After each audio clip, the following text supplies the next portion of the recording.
साथियों नमस्कार, विद्या संकल्प चैनल पर आप लोग का स्वागत है। भारतीय संविधान निर्माण प्रक्रिया से संबंधित सीरीज 3 है। आज टॉप 25 क्वेश्चन इसी टॉपिक से रहे, रिपीट नहीं होगा। लकी ड्रा में जरूर भाग लीजिए। इस वीडियो के अंत में एक क्वेश्चन पूछेंगे, उसका जवाब दीजिए और मंथ के लास्ट में लकी ड्रा के माध्यम से आप 2500 रुपये कैश जीतिए। यूपीआई या बैंक में अकाउंट के माध्यम से आपको ट्रांसफर किया जाएगा। तो आज प्रारंभ करते हैं भारतीय संविधान निर्माण प्रक्रिया की सीरीज 3, जो UPSC, state PCS, all one day exam से रिलेटेड प्रीवियस क्वेश्चन बेस पे आधारित है। चलिए प्रारंभ करते हैं। पहला प्रश्न है, संविधान सभा की पहली बैठक की अध्यक्षता किसने किया था? 4 ऑप्शन देखिए इसमें है। तो ऑप्शन बी सही होगा, डॉक्टर सच्चिदानंद सिन्हा। संविधान सभा की पहली बैठक कब हुई थी? 9 दिसंबर 1946 को, जिसकी अध्यक्षता डॉक्टर सच्चिदानंद सिन्हा किए थे। ये अस्थायी अध्यक्ष थे क्योंकि वो उस समय सबसे बुजुर्ग थे ये संविधान सभा के सदस्यों में से। चलते हैं आगे। अगला प्रश्न है, संविधान सभा के अस्थायी अध्यक्ष।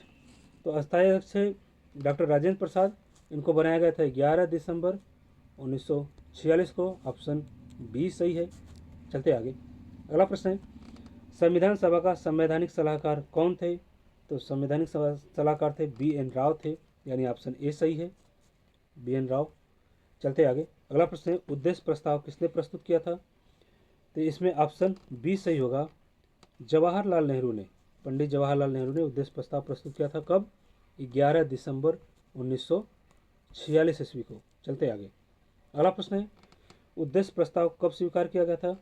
उद्देश्य प्रस्ताव स्वीकार किया गया था 22 जनवरी 1947 को, यानी ऑप्शन ए सही है। चलते आगे।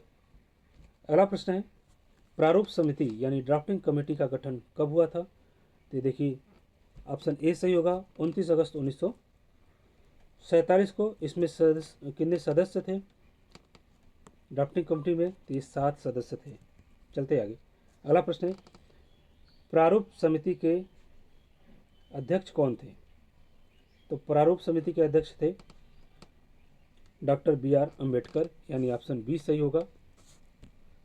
आगे है, संविधान सभा का प्रारूप जनता के लिए कब प्रकाशित किया गया?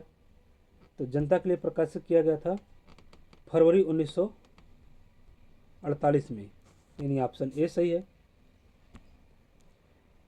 इसमें किस लिए? जनता के सुझाव के लिए प्रकाशित किया गया था कि जो भी जनता का अगर कोई व्यक्ति सुझाव देना चाहता है तो इसमें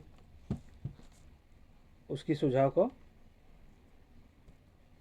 अमल किया जाएगा, उसके सुझाव पर। चलते आगे। अगला प्रश्न है, संविधान सभा ने संविधान को कब अंगीकृत किया? तो ये ऑप्शन ए सही होगा, 26 नवंबर 1949 को।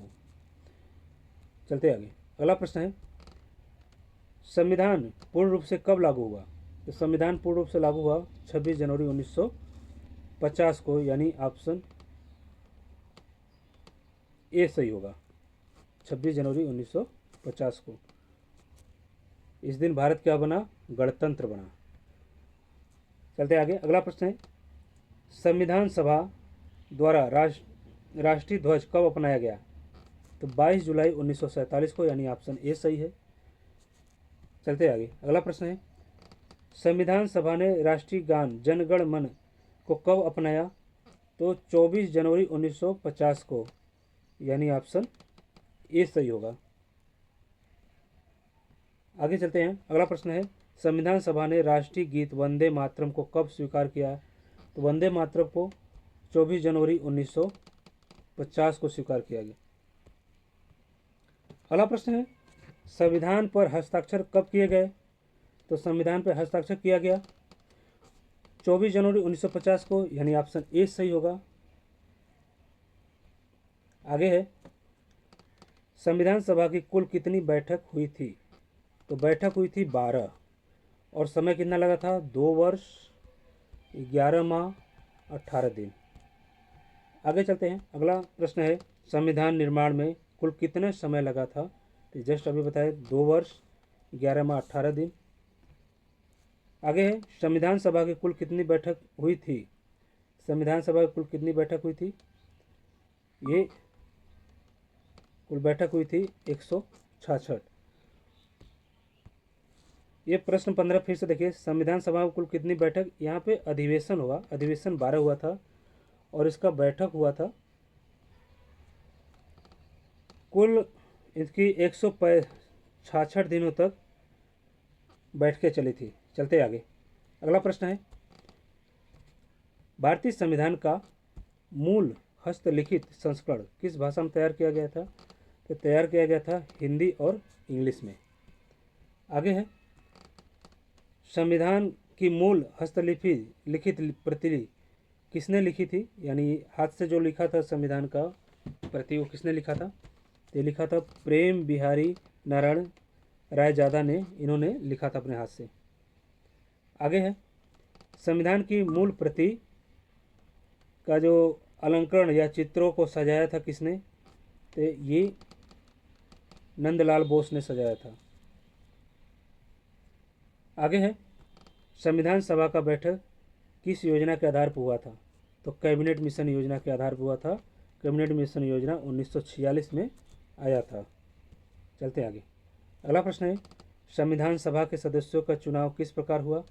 तो इनका चुनाव हुआ था अप्रत्यक्ष रूप से। क्या हुआ था कि प्रांतीय विधानसभाओं के निर्वाचित सदस्यों द्वारा क्या अप्रत्यक्ष चुनाव के द्वारा इनका व्यवस्था किया गया था। चलते आगे, अगला प्रश्न है, संविधान सभा के गठन के समय कुल सदस्य कितने थे? तो गठन के समय 389, यानी ऑप्शन ए सही होगा। चलते आगे, अगला प्रश्न है, भारत के विभाजन के बाद संविधान सभा में कितने सदस्य रह गए थे? तो विभाजन के बाद रह गए थे 299, यानी 299, और पहले कितने थे? 389 थे। चलते आगे, अगला प्रश्न है, संविधान निर्माण पर लगभग कितना पैसा व्यय हुआ था? तो पैसा लगभग खर्च हुआ था 64 लाख, यानी ऑप्शन ए सही है। और एग्जैक्ट खर्च लगभग 63 लाख.96, यानी 63.96 लाख रुपये व्यय हुआ था। अब आ गया आपका लकी ड्रा के लिए। बढ़िया से सोच के उत्तर दीजिए कमेंट बॉक्स में और उसका स्क्रीनशॉट भेजिए हमारे व्हाट्सएप ग्रुप पे, और 2500 रुपये इस मंथ के लास्ट में लकी ड्रा के द्वारा आप जीत के जाइए।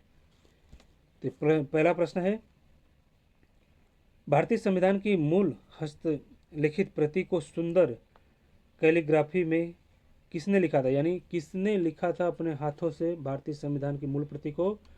तो देखिए option, doctor BR Ambedkar, BN Rao, Prem Bihari Narayan Raizada, Nandlal Bose. इन चारों में से जो सही है उसका आंसर दीजिए और